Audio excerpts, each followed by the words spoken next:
मोक्षमार्गस्य नेतारं भेत्तारं कर्मभूव्रतां ज्ञातारं विश्वतत्त्वानां वन्दे तद्गुणलब्धये।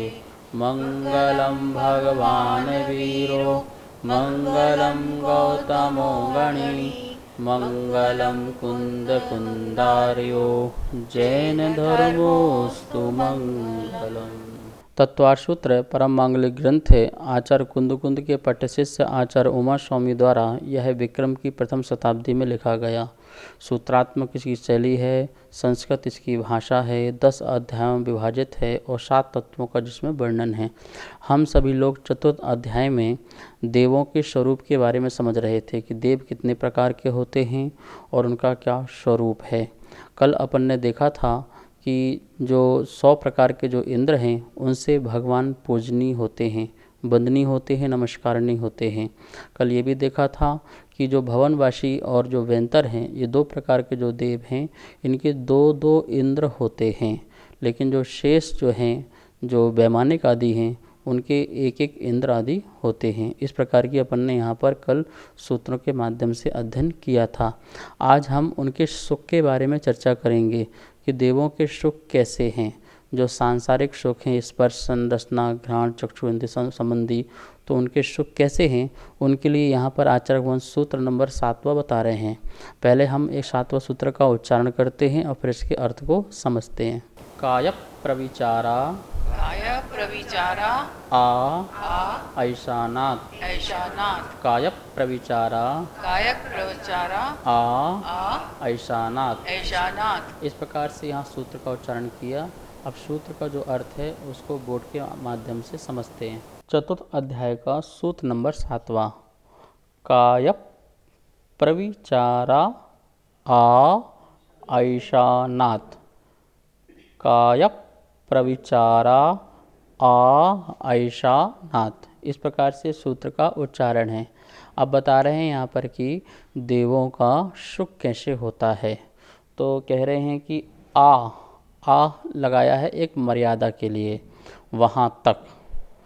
आ का अर्थ क्या लगाना है, बड़े आ का पर्यंत, वहाँ तक। कहाँ तक, ऐशानात्, ईशान स्वर्ग तक। ऐशान स्वर्ग लगाना है अपने स्वधर्म में। ईशान ये स्वर्ग पड़े हुए हैं ना, तो भवनवासी, वेंतर, ज्योतिष, ये तो 3 देव हैं ही हैं। इसके साथ साथ वैमानिक देवों में कहाँ तक लगाना है, ईशान तक। तो ईशान स्वर्ग तक मतलब दूसरे स्वर्ग तक। भवनवासी पूरे ले लीजिए, वेंतर पूरे ले लीजिए और ज्योतिष देव पूरे ले लीजिए। वैमानिक देवों में 16 स्वर्ग नहीं लगाना है, स्वधर्म और ईशान ये 2 स्वर्ग लगाना है। तो लिखा ना ऐशान आ मतलब ऐशान स्वर्ग तक। जो प्रविचारा है, जो प्रविचार है, जो सुख है, जो भोग विषय आदि हैं, स्पर्शन इंद्रिय संबंधी है, मैथुन संबंधी है, वो काय शरीर के साथ होता है। जो प्रविचार है वो शरीर वाला प्रविचार है। कहाँ तक, ऐशान स्वर्ग तक। देवों में जो सुख है, स्पर्शन इंद्रिय संबंधी जो सुख है, वो सुख कैसा है, जैसा मनुष्यों का सुख है। जैसे मनुष्य अपने पत्नी आदि से संबंध बनाते हैं, ऐसी देव भी अपनी देवी से संबंध जो है वो काय संबंधी प्रविचार है। ठीक है ना। तो इस प्रकार से यहाँ पर आचार्य भगवान ने एक ही सूत्र में बता दिया कि कितने देवों का जो सुख है वो शरीर संबंधी है। इंद्रिय जो सुख होते हैं वो 5 इंद्रिय संबंधी होते हैं, स्पर्शन, रसना, घ्राण, चक्षु और श्रोत। तो देव भी जो हैं वो सांसारिक हैं, तो वो भी विषय सुख को भोगते हैं। उत्कृष्ट विषय सुख को भोगने वाले देव होते हैं। तो देवों को भी सुख कैसे मिलेगा, किस प्रकार का सुख है, तो उसके लिए आचार्य ने यहाँ पर सूत्र दिया था और बोला कि जो देवों का जो सुख है ईशान स्वर्ग तक, वो काय प्रविचारा, काय संबंधी सुख है। ठीक है ना। और आगे के जो देव होंगे उनके बारे में आचार्य उन कहेंगे कि छूने मात्र से सुख मिल जाए अथवा देखने मात्र से, सुनने मात्र से। इस प्रकार से उस सुख की जो वेदना है वो उनकी पूरी हो जाती है। जो उनके अंदर राग की वेदना प्रकट होती है, मोहिनी संबंधी, नो कषाय संबंधी, वह वहाँ पूर्ण हो जाती है। तो अपन को यहाँ पर आचार्य भगवान ने एक छोटे से सूत्र के माध्यम से यह हमें चर्चा करके बताया है कि भाई वैमानिक देव में सभी वैमानिक देवों को नहीं लगाना है, मात्र 2 स्वर्ग तक के जो देव हैं वहाँ ही यह काय का प्रविचार है। शरीर से विषय सुख संबंधी जो है सुख है, इसको यहाँ पर ऐसा लगाना है। वैसे तो प्रविचार का जो अर्थ होता है वह होता है मैथुन। जो मैथुन सुख है, देव देवियों का आपस का संबंध का जो सुख है, वो काय संबंधी यहाँ पर लगाना है कि काय के एक दूसरे के शरीर के संपर्क होने से ही वहाँ तक ऐसा सुख मानना। आगे जो सुख है, आगे के स्वर्गों में जो सुख है, वो ऐसा सुख नहीं है, काय संबंधी वाला सुख नहीं है। इसका मतलब है कि आगे के जो स्वर्ग हैं वो ऊपर जाते जाते उनकी सुख की ऐसी वांछा खत्म होती जाती है, जो इतनी तीव्र वेदना है वो शांत होती जाती है। तो जैसे जैसे सुख बढ़ता है, जैसे जैसे अच्छे पुण्य बढ़ते हैं, तो ये सारे के सारे सुख भी फीके लगने लगते हैं। तो इस प्रकार से यहाँ पर सूत्र का यही भाव समझना है। अब मन में प्रश्न उठता है कि जो आगे के जो स्वर्ग हैं उनमें विषय सुख जो हैं वो किस प्रकार से हैं। तो इसका जिज्ञासा का समाधान करने के लिए आचार्य भगवान सूत्र नंबर 8वां बोलते हैं। हम सब लोग उस सूत्र का पहले उच्चारण करते हैं। शेषः स्पर्श रूप शब्द मनः प्रविचारः। शेषः स्पर्श रूप शब्द मनः प्रविचारः। इस प्रकार से सूत्र का उच्चारण हुआ। अब इस सूत्र का जो अर्थ है उस बोर्ड के माध्यम से इसको देखते हैं। चतुर्थ अध्याय का सूत्र नंबर 8वां। शेषः स्पर्श रूप शब्द मनः प्रविचारः। एक बार पुनः। शेषः स्पर्श रूप शब्द मनः प्रविचारः। जो प्रविचार है, जो शेषः, जो शेष देव बचे हुए हैं। जो शेष देव कौन से बचे हैं वैमानिक के? अपन ने ईशान स्वर्ग तक तो ले लिया था, सौधर्म और ईशान स्वर्ग, तो 16 स्वर्ग होते हैं। 16 स्वर्ग में से 2 स्वर्ग निकल गए। तो अब जो 14 जो स्वर्ग बचे हुए हैं, उन 14 स्वर्ग में जो देव और देवियाँ रहते हैं, क्योंकि जहाँ तक देवी हैं वहीं तक लेना है। 16 स्वर्ग के ऊपर जो है वो देवियाँ नहीं होती हैं। तो 16 स्वर्ग तक देव और देवी अपने परिवार सहित रहते हैं। और उनके जो काम सुख हैं, जो इंद्रिय सुख है, वो किस प्रकार का है, तो आचार्य भगवान वो बताने का यहाँ पर बात कर रहे हैं। तो अपन के जो 14 जो स्वर्ग बचे हुए हैं, उनमें जो काम सुख आदि है या इंद्रिय सुख है वो कैसा है। तो जो शेषः, जो शेष स्वर्ग बचे हुए हैं, उनमें जो प्रविचारः, जो प्रविचार है, मैथुन सेवन है, भोग विलास है, सुख साधन आदि हैं, तो वो किस प्रकार से हैं। बोल रहे हैं स्पर्श रूप शब्द मनः। पहला है स्पर्श, फिर रूप है, और फिर शब्द है, और फिर मनः है। स्पर्श मतलब कि अंग को स्पर्श करके, वो एक दूसरे के अंगों को स्पर्श मात्र कर लें। जैसे हम खड़े हुए हैं, टच कर लिया, छू लिया, तो इतना स्पर्श करने मात्र से उनका जो सुख है, उनको सुख की अनुभव हो जाता है, सुख की अनुभूति हो जाती है। ठीक है ना। टच करने मात्र से, छूने मात्र से, स्पर्श करने मात्र से उन देवों की क्या हो जाती है, सुख की अनुभूति उनको हो जाती है। जो उनके अंदर जो वेद कषाय के उदय से जो परिणाम निकले थे, उन परिणामों की उनकी पूर्ति हो जाती है। तो इस प्रकार से स्पर्श करने मात्र से। और रूप है, रूप का अर्थ क्या है, देखने मात्र से। उनका रूप देख लिया, दोनों ने एक दूसरे का रूप देख लिया, एक दूसरे का चेहरा देख लिया, अंग देख लिए, और उसके हाव भाव विलास देख लिए, निगाहें मिला ली। तो इस प्रकार से रूप को देखने मात्र से दोनों को सुख की अनुभूति हो जाती है। तो यह रूप संबंधी उनका प्रविचार है। और फिर कैसा है शब्द। शब्द संबंधी क्या है कि रूप भी ना देखा हो, अंग को स्पर्श भी ना किया हो, मात्र उनकी आवाज़ सुन ली हो। जैसे यहाँ बैठे हैं, कोई दूर दूर से आवाज़ आ जाए तो वो आवाज़ सुनने मात्र से कर्ण में आवाज़ देवी के जाने पर या देवी का देव के कर्ण में आवाज़ आने से दोनों को सुख की अनुभूति हो जाए, इंद्रिय काम संबंधी वो शब्द संबंधी प्रविचार कहा जाता है। मनहा संबंधी प्रविचार क्या है? जो स्पर्श भी नहीं करना है, देखना भी नहीं है और शब्दों से सुनना भी नहीं है, ठीक है ना। मात्र मन में स्मरण किया, मन में जैसे ही स्मरण किया और उनकी जो वेदना है वो शांत हो गई, उन्हें उस वेदना संबंधी जो सुख मिलना चाहिए था वो सुख उनको मिल जाता है। तो इस प्रकार से मन में उसे देव जो है वो देवी का स्मरण करे या देवी जो है वो देव का स्मरण करे तो उनको जो काम संबंधी जो सुख है उस सुख का उनको अनुभूति हो जाती है, अनुभव हो जाता है। तो इस प्रकार से मन संबंधी यह प्रविचार हुआ। स्पर्श प्रविचार, रूप प्रविचार, शब्द प्रविचार और मनः प्रविचार। अपन ने देखा था भवनवासी, वैंतर और ज्योतिष और सौधर्म और ईशान, ये 2 देव, इनमें जो प्रविचार था ये तो मनुष्यवत था। जैसे मनुष्य गति में मनुष्य के जीव जो हैं पति पत्नी का आपस में संबंध रखते हैं, इस प्रकार काय संबंधी जो प्रविचार था वो वहाँ पर देखा था। लेकिन अपन देख रहे हैं कि ऊपर ऊपर के जो देव हैं उनमें इस प्रकार का जो प्रविचार है वो दूर होते जा रहा है।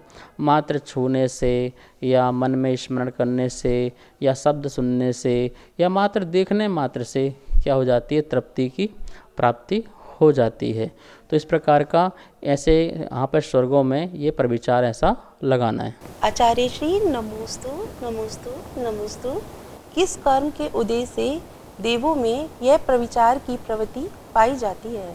देवों में जो प्रविचार पाया जाता है या मनुष्यों में जो पाया जाता था, इसमें हमको एक सब्जेक्ट लगाना है, मोह का तीव्र उदय।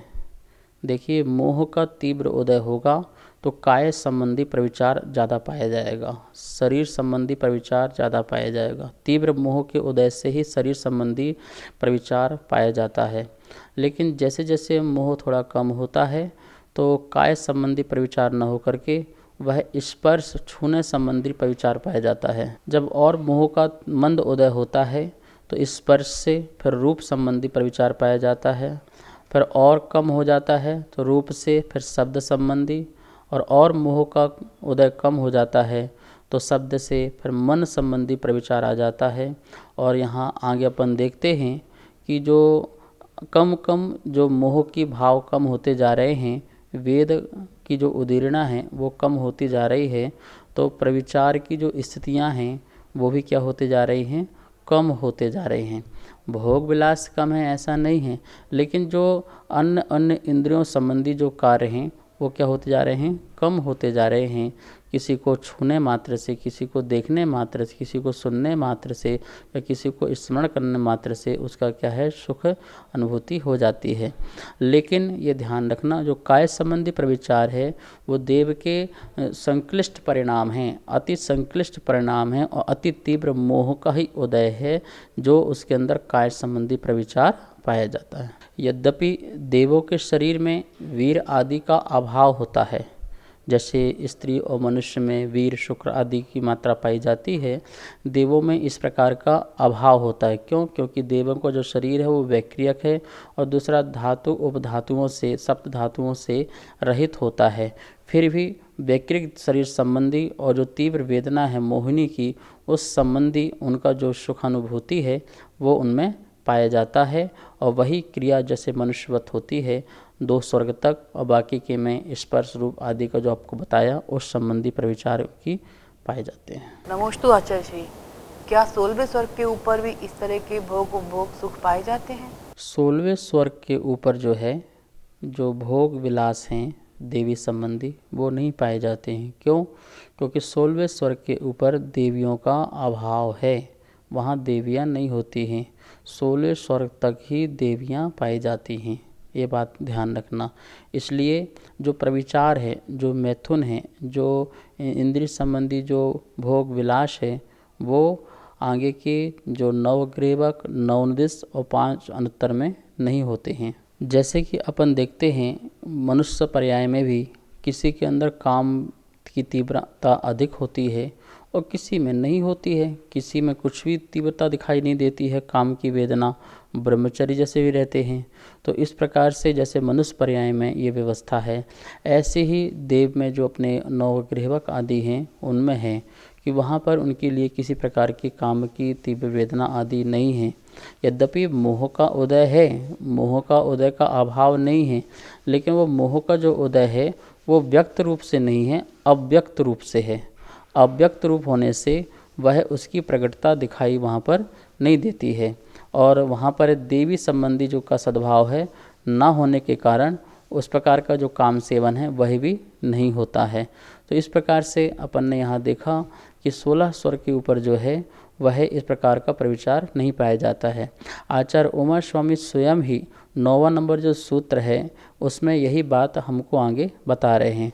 आइए अपन उस सूत्र का पहले उच्चारण करते हैं और फिर उसका अर्थ समझते हैं।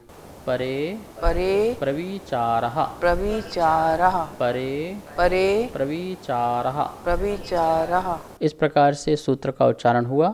अब इस सूत्र का जो अर्थ है बोर्ड के माध्यम से देखते हैं। चतुर्थ अध्याय का सूत्र नंबर 9वां, परे प्रविचारः, विसर्ग है, ध्यान रखना, परे प्रविचारः। अब इसका संधि विच्छेद करते हैं तो परे प्लस ये जो खंडाकार जो होता है इससे आ निकलेगा। यदि एक है ये खंडाकार तो आ, छोटा आ, यदि डबल हो तो बड़ा आ, ठीक है ना। यहाँ पे एक ही है तो अपन एक आ निकालेंगे, आ प्रविचारः, परे प्लस आ प्रविचारः। आ जो है वो निषेधार्थक में है, निषेध आर्थक में है। ये प्रविचार नहीं है, मैथुन नहीं है, काम सेवन नहीं है, देवी संबंधी भोग विलास नहीं है। कहाँ पर? परे, आगे के जो भी वैमानिक देव हैं उनमें इस प्रकार का प्रविचार नहीं है।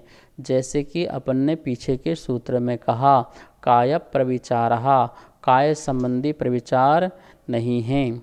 जैसे कि अपन ने स्पर्श और रूप, शब्द, मन संबंधी जो प्रविचार कहा वो भी यहाँ के आगे के देवों में नहीं है। कौन से आगे के देवों में नहीं है? 16 स्वर के ऊपर जो नवग्रहवक देव हैं, 9 अनुदिश देव हैं, 5 अनुत्तर देव हैं। हमने वैमानिक देव के 2 भेद किए थे, एक कल्पोपन और एक कल्पातीत। जो कल्पोपन जो कल्प में उत्पन्न होते हैं अर्थात 16 स्वर्ग में उत्पन्न होते हैं उनको कल्पोपन्न कहा था, और जो कल्पों के ऊपर उत्पन्न होने वाले होते हैं वो कल्पातीत होते हैं। कल्प से अतीत, 16 स्वर्गों से अतीत वो कौन से हैं? तो 9 ग्रहवक हैं, 9 अनुदिश हैं और 5 अनुत्तर जैसे सर्वार्थ सिद्धि आदि के देव। तो वहाँ पर उनको बोल रहे हैं परे, उनको क्या बोल रहे हैं? परे। तो 16 स्वर्गों से परे मतलब आगे के जो देव हैं उनमें अप्रविचारः, अप्रविचार है, अर्थात इंद्रिय संबंधी जो काम सेवन आदि है वो सुख वहाँ पर उनको नहीं है। तो अच्छा है कि गलत है? देखिए, काम सेवन आदि तो जो है ये संक्लिष्ट परिणाम है। जितना संक्लिष्ट परिणाम रहेगा तो जीव तो उतना दुखी रहेगा, और संक्लिष्ट परिणाम नहीं रहेगा तो जीव क्या होगा? सुखी होगा। तो उनको तो सुख की अनुभूति हो रही है, उनको सुख की प्राप्ति हो रही है, और जितना काम सेवन रहेगा तो उतना ही आदमी पीड़ादायक जीवन जिएगा, वेदना से जीवन जिएगा। तो वेदना तो दुख हो गया ना, तो ऊपर के देवों को क्या मिल रहा है? और अच्छा सुख मिल रहा है, ठीक है ना। तो वो और सुखी हैं। कोई ये ना समझे कि देखो और ऊपर के देव तो बन गए, इससे अच्छा तो नीचे के देव बढ़िया थे। जोशी भवनवासी बेंतर, कम से कम वहाँ तो कितनी सारी देवियाँ साथ मिलती थीं, बहुत सारी अप्सराएं मिलती थी, वहाँ का क्या बढ़िया सुख होगा। तो भैया वहाँ का भी सुख जो है वो सुख नहीं है। क्यों? क्योंकि वो आकुलता वाला सुख है, वो भी संक्लिष्ट परिणामों को लिए हुआ सुख है। लेकिन ऊपर के देवों में देवियां ना होने से और भी अच्छा हो गया, जहाँ काम इच्छा की भावना ही प्रकट नहीं हो रही है, जहाँ मोह का उदय हो रहा है पर वो अव्यक्त रूप से हो रहा है। तो वो जीव सुखी हुआ कि दुखी हुआ? तो वो सुखी ही हुआ। इसलिए ऊपर के सुख ज़्यादा हैं, लेकिन वो जो इंद्रिय संबंधी जो सुख था उसका अभाव होने से आत्मा और सुखी हो जाती है। अनिंद्रिय सुख तो और महासुख का कारण होता है। यहाँ अनिंद्रिय सुख नहीं मानेंगे कि देव को अनिंद्रिय सुख हो गया, लेकिन जो इंद्रिय संबंधी जो व्याकुलता थी उसका अभाव होने से भी उस जीव के इतने संकलित परिणाम नहीं होंगे, तो वो सुख का ही काल उनका कहलाता है। इस प्रकार से अपन ने देखा इस सूत्र के माध्यम से कि जो 16 स्वर के ऊपर जो देव हैं वो कैसे हैं, अप्रविचारहा, वो अप्रविचार प्रवृत्ति वाले होते हैं, अर्थात वहाँ पर किसी प्रकार का काम सेवन नहीं पाया जाता है। इस प्रकार से सुख संबंधी अपन ने 3 सूत्र पढ़े, 7वां, 8वां और 9वां। इन 7वें, 8वें, 9वें को इस स्लाइड के माध्यम से अपन एक बार देख लेते हैं। लिखा है काय प्रविचार, ऊपर क्या लिखा है, काय प्रविचार, अर्थ इसका हो गया मैथुन सेवन को प्रविचार कहते हैं। कैसा मैथुन सेवन, काय संबंधी, ठीक है ना। अब लिखा है स्वरूप और उसके आगे लिखा है कौन कौन से स्वर्ग में, ठीक है। तो क्या लिखा है स्वरूप के नीचे, मनुष्य के समान संक्लेश पूर्वक शरीर के द्वारा होने वाला जो सेवन है, काम सेवन है, उसे अपन काय प्रविचार कहते हैं। जैसे मनुष्य बड़े संक्लिष्ट परिणाम करके इस प्रकार के विचार परिणाम करके काय संबंधी क्रिया करता है, वैसे परिणाम वाला जो काय है वो काय प्रविचार कहलाता है। कौन कौन से स्वर्ग में, तो नीचे लिखा है देखिए, भवनवासी, वैंतर, ज्योतिष और पहला दूसरा स्वर्ग, अर्थात स्वधर्म और ईशान स्वर्ग। इस प्रकार से ये लगाना। अब जो अपन ने पढ़ा था शब्द और रूप, मन, स्पर्श आदि, तो वो कहाँ कहाँ कैसा है, तो यहाँ देखिए क्या लिखा है, स्पर्श प्रविचार, आपको दिखाई दे रहा होगा बोर्ड में, स्पर्श प्रविचार। स्वरूप क्या है, शरीर के स्पर्श करने मात्र से, किसी भी अंग को स्पर्श करने मात्र से कौन कौन से स्वर्ग तक की व्यवस्था है, तो तीसरा और चौथा स्वर्ग। जो तीसरा और चौथा स्वर्ग है वहाँ पर जो काम सेवन आदि की प्रवृत्ति देव में होती है वो कैसा है, स्पर्श, अंग को छूने मात्र से, टहलते टहलते छू लिया और स्पर्श कर लिया, इतने छूने मात्र से उनका जो कैसा है वो काम सेवन हो जाता है। और रूप प्रविचार जो है उसका स्वरूप और किसको होता है, कौन से स्वर्ग में होता है, तो यहाँ लिखा है, क्या लिखा है, स्वरूप सुंदर श्रृंगार, सुंदर श्रृंगार देख लिया, आकार विलास और मनोज्ञ वेश रूप लावण्य के देखने मात्र से अपन ने उनका जो देव है या देवी देवी आपस में श्रृंगार देख लिया, लावण्य रूप देख लिया, मुस्कान देख ली, इस प्रकार से रूप देखा, रूप देखने मात्र से उनका जो है वह रूप प्रविचार हो जाता है। कौन से स्वर्ग तक, 5वें, 6वें, 7वें और 8वें, इन स्वर्गों में यह रूप प्रविचार पाया जाता है। शब्द प्रविचार, शब्द प्रविचार का स्वरूप क्या है, जैसे मधुर गीत हैं, कोमल हास्य हैं, कोमल वचन हैं, मधुर वचन हैं, मिठास वचन हैं, आभूषणों की जो शब्द की ध्वनि है, आभूषणों की शब्द की ध्वनि है, इस प्रकार के ये शब्द प्रविचार है। उस शब्द को सुनने मात्र से उनके अंदर जो सुख की अनुभूति हो जाती है वो शब्द प्रविचार कहलाता है। कौन से स्वर्ग तक के लिए यह पाया जाता है, तो 9वें, 10वें, 11वें और 12वें स्वर्ग, 4 स्वर्गों में इस प्रकार का शब्द प्रविचार पाया जाता है।